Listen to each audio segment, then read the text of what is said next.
They're losing access to global markets because of sanctions and the war. A lot of them have shut down. The last time this happened, it was 1992, and it took the Russians 30 years to bring it all back online. They only finished last December. So we could have Latvia grab one oil tanker and this all just stops. 5 million barrels a day. The second stage facilities are all in either Odessa, which hasn't had reliable electricity in 4 months, or Mariupol, where it was leveled. We've already lost 80% of global supply, which means that pretty soon we get to decide where we put our neon for purposes of making semiconductors. The other 20%, that's all in China. Now, China doesn't make the high-end microprocessors. They do the low end. So if you want like a margarita machine that sings when the slush is at the right churn, that's a Chinese chip. You want to do something useful, that's an American chip. And since the Chinese now control all of the world's remaining supply, what do you think they're going to prioritize? Now, the technical economic term for this sort of situation is that's a taste of the problems everyone else has to deal with. Let's talk about yours. What we've got here is a map of the physical infrastructure for the energy sector in the former Soviet space. Green is oil, red is natural gas. For starters, we're going to talk about oil, specifically the ports. These are the two facilities, Primorsk in the north, Novorossiysk in the south, that are the two largest export points for Russian and former Soviet crude.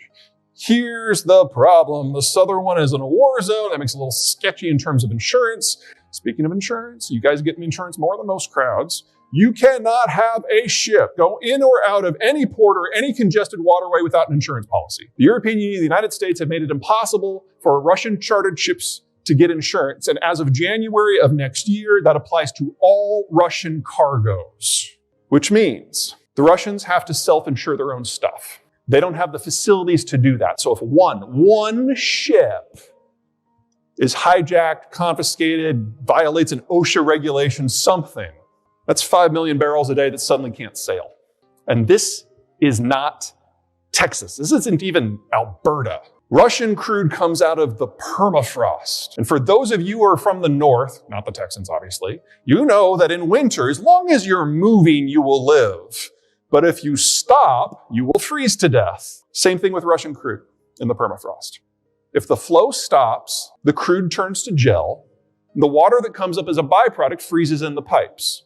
And everything from the wellhead to the pumps themselves cracks. And you have to replace the whole damn thing. The last time this happened, it was 1992, and it took the Russians 30 years to bring it all back online. They only finished last December. So we could have Latvia grab one oil tanker and this all just stops. 5 million barrels a day. What has happened because of self-sanctions in Europe is the Europeans have stopped using Russian crude wherever they can, and instead they're gobbling up most of what's available out of West Africa.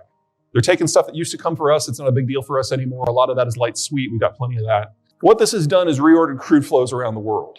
It used to be that most consumers would use the crude that was relatively proximate. That's what the refineries were designed for. Now, everything is stretched out because the Europeans are taking stuff that used to go to China, and since the Chinese are at the very end of the world's longest supply lines, they don't have the economic or military power to project out and change that, but the Europeans do, especially when it involves their former colonies. So are the Europeans going further for crude? Yeah. Africa's farther away than the former Soviet states. But it's nothing compared to how far the Russians need to go now, because they're now getting an extra 1 million barrels a day from Russia.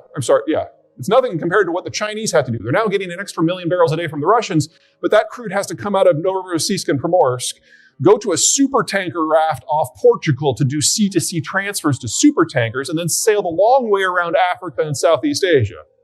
The vulnerability of that system is extreme. This is several orders of magnitude more vulnerable than the supply lines we had during World War II when people were actually shooting at these things. Again, one thing goes wrong, Latvia. This all falls apart. We might push it. Here's everybody's favorite energy minister, Ms. Granholm. She made it very clear a couple weeks ago that if American refiners and gasoline and diesel distributors do not prioritize the American market, the US government will make sure that they do. Now, in the 2015 omnibus bill, President Obama gained the power for the White House to summarily end all American oil exports with a stroke of a pen. In any environment where we have a shortage of crude because of Russian losses, especially if it's 5 million, you can expect within a matter of hours that the Biden administration is going to slam the door shut on export capacity in order to keep the American market super saturated, in order to keep American crude prices more affordable. He, like his predecessor, is a populist.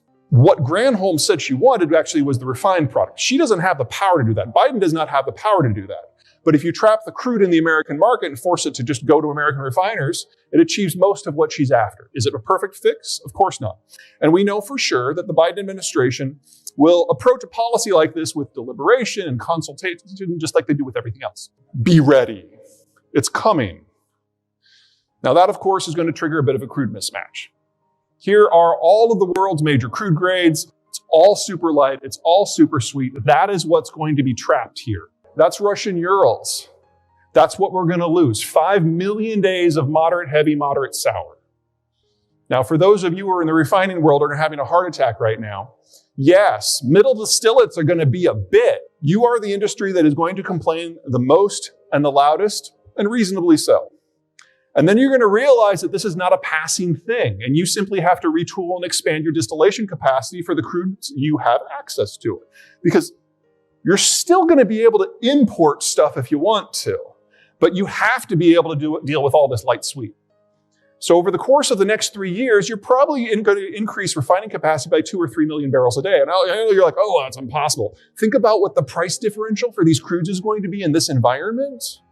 Losing 5 million barrels of heavy sour, being stuck with 5 million barrels of light sweet in an international environment where the US is no longer contributing to global supplies. You're talking about a ceiling on crude prices of 50 to 80 here and a functional floor everywhere else of 150 to 200.